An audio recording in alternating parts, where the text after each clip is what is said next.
Agradezco.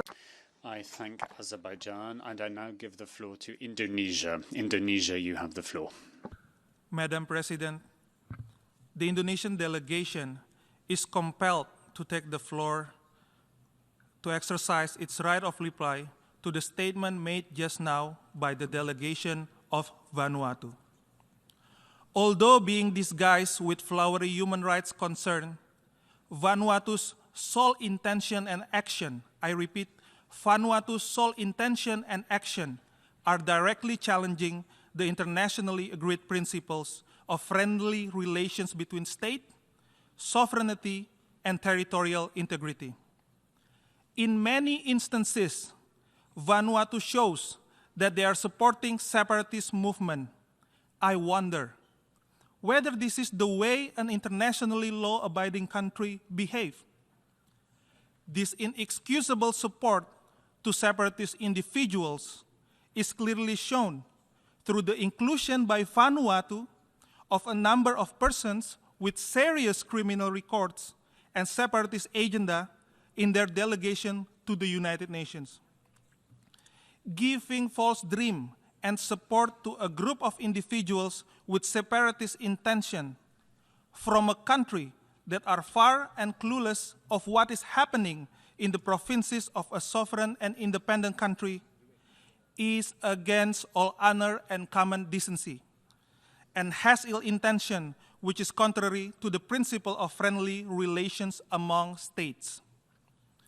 Indonesia categorically rejects any efforts to violate the principles of sovereignty and territorial integrity where all members of the United Nations hold dear.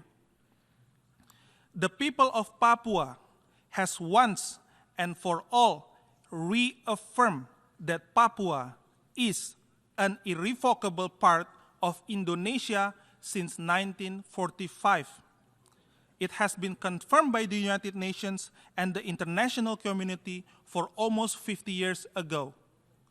This is an indisputable fact that the status of the provinces of Papua and West Papua is final, irreversible, and permanent. And if this issue is continuously brought up by the delegation of Vanuatu, then I suggest they study international law. Madam President, repeated accusations of human rights abuse is like a broken record.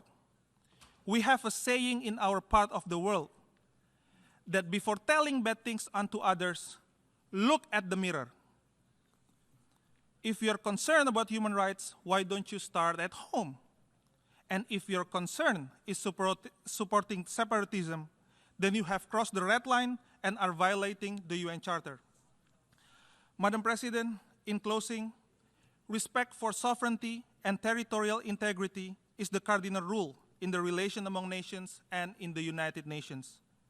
Indonesia has honor and pride and do not like to interfere in others' domestic problems, unlike Vanuatu. I thank you, Madam President. Gracias a Indonesia. My thanks to Indonesia, and I now give the floor to Saudi Arabia.